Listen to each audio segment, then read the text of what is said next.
It's one of the NFL's newest traditions, but it's taken the league by storm.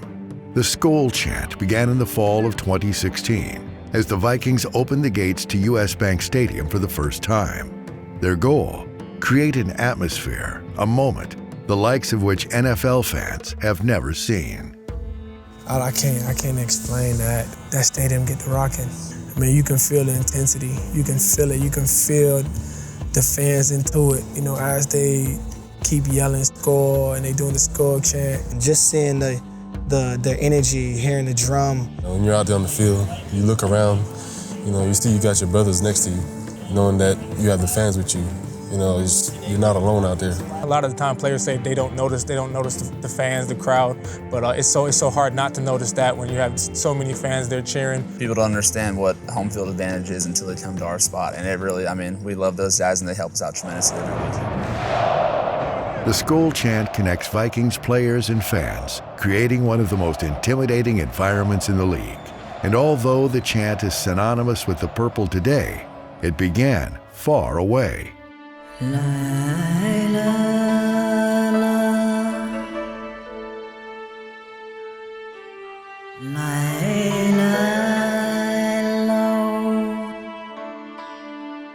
Iceland is one of the most fascinating places on Earth. Volcanoes, glaciers, and waterfalls line the countryside of this island nation. This country, with a population smaller than that of Minneapolis, is known for its musicians, its midnight sun, and recently, its soccer success on the international stage. In June of 2016, upon eliminating the international soccer power England from the Euro Championships, Icelandic soccer players and their fans took center stage to celebrate their victory together. The Viking war chant was something special for us, especially when we play our home games in Iceland. You just get, even in the stands, you just get goosebumps. Just imagine being on the field, hearing that. It's a powerful moment. It gave me goosebumps. It really connected us players with our supporters. It was a powerful experience and something I will never forget. There was a small group of guys called Tolvan, or the Dozen, kind of a hooligan type of thing here in Iceland. They follow the Icelandic team always, so they kind of made that Viking chant, and everyone kind of got behind it, and yeah, kind of turned into something like family-oriented and like a unity, you know. The Vikings of Minnesota enlisted the help of their brothers and sisters in Iceland. With the blessing of the Icelandic national team, Minnesota adopted the chant. From one Viking to another, the Skol chant was born.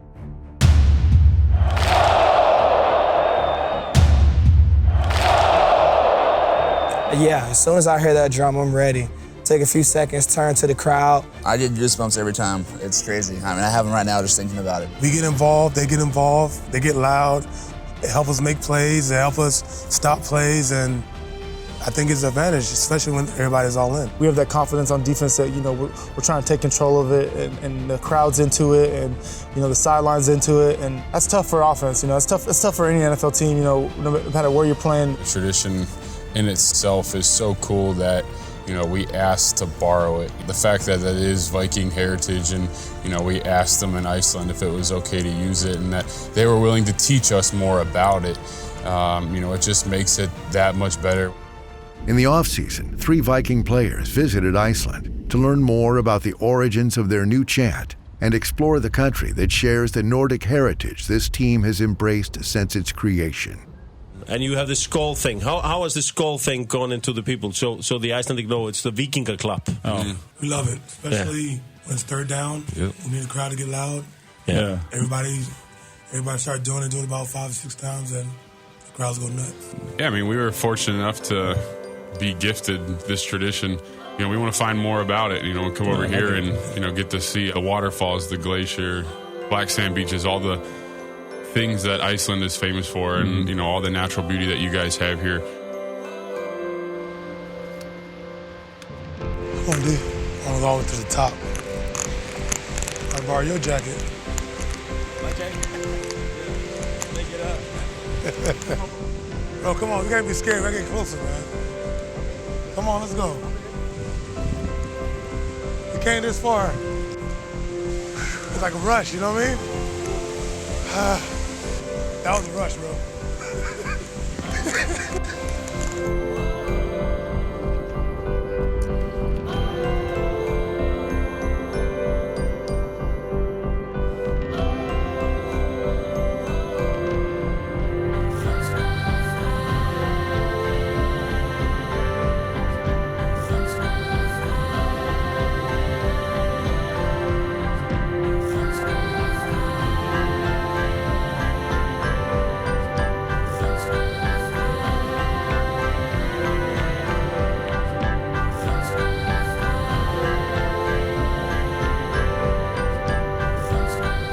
Never been fly fishing before.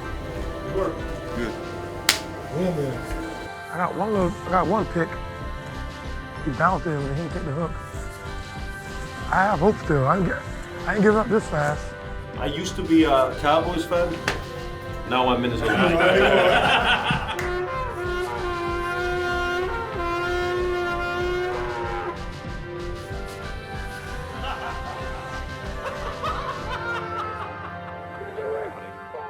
Iceland is a small country, but it's home to some of the biggest, strongest humans on the planet. Sports like mixed martial arts and powerlifting are more popular here than almost any place in the world.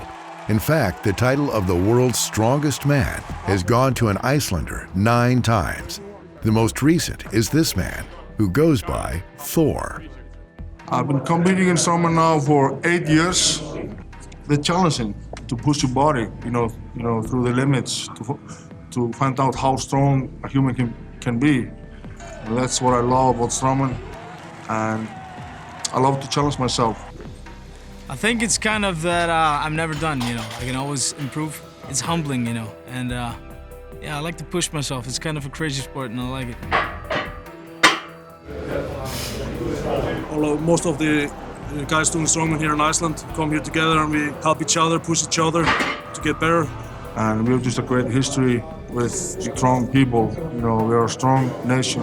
We are a small nation in the middle of the Atlantic Ocean, isolated from everyone. So we want to prove ourselves, you know, to the world. Okay, guys, you finally met someone your size. Yeah, you're way bigger than that. This is the lightest number in the house. That's the lightest number in the house? Bend your knees. Easy.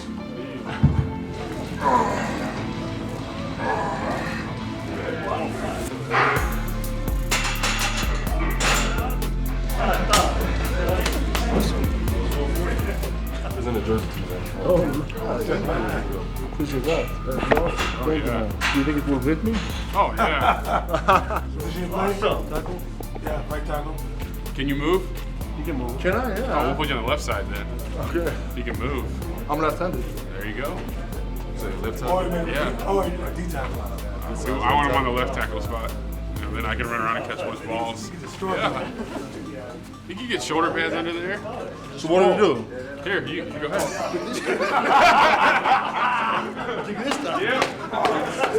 These strong men can appreciate the strength of the Minnesota Vikings. They're really similar to like the top athletes here. They got the height, you know, and they got the strength and the explosiveness. I think they would be actually amazing strongman. All right, time to bench. It was awesome meeting these guys. They're big and strong, I could tell. So, you know, if they weren't playing football, I'm sure they could do really good in strongman as well. And although American football is not as common in Iceland, the popularity of the sport is growing. Well, it started out when I was like 13 years old. I found a little group playing flag football here in Iceland, and I played with them for a couple years. Then I went on exchange to America, in California, to play a little football there in high school. And then I came back, and we really started growing football here. I'm from Southwest Pennsylvania. I have to apologize. I'm a Green Bay Packers fan. It's cool. I enjoy the people, you know, the culture, and we're just, you know, getting the football culture going on, you see. And every year you can feel it grow. a lot more people. You can just tell by Twitter, by all the people that you meet around town, saying, I absolutely love that game, I just got into it, and what have I been doing for the last 2 years? Why am I not watching the sport? It's awesome. Thanks for having us, first of all. It's truly a pleasure for us to be here from the States. You know, it's cool for us to see our game played all over the world. The name of our team is the Odin's Warriors, which is Einherji. It just means we're warriors of Iceland, you know. It's like our shield, our cry, you know. Yeah, they love to play it. Some of the guys, they were in Norway for a while playing on a team there. I think some of them played in Germany. They love it, and you know, it's a group for them to be, you know, with brothers and hang out. It's really hard to catch the games for me here because of the time differences. So it's really nice to be able to just come and watch the guys and, you know, just see it and feel it and be a part of it again.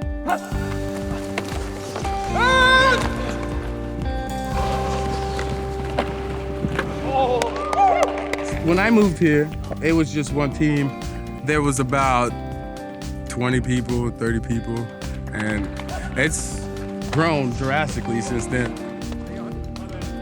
Growing up in, you know, Los Angeles, football is everywhere. You know what I mean? Everybody knows it. It's not anything new to them, but here, it's new. And it's always good to be part of something new, like a new journey, a new experience. And I love to have the opportunity to teach these guys everything I know, which is, you know, as much as I know from playing, you know. American football is on the rise in Iceland, and with some of the top players in the NFL sharing their sport across the globe, it's certain that rise will continue. With guys from the Vikings coming here and making a little connection and introducing the team and and have a connection between Iceland and the Vikings, I think it's great. It's unreal, man. We can't even believe it right now. We got some NFL players, and we're just like Kyle Rudolph over here. He's like being our OC. It's unbelievable. It's unreal. So we got a new offensive coordinator. Yeah, like how much are they paying? You know, there's no words. I never expected it, not in a million years, man.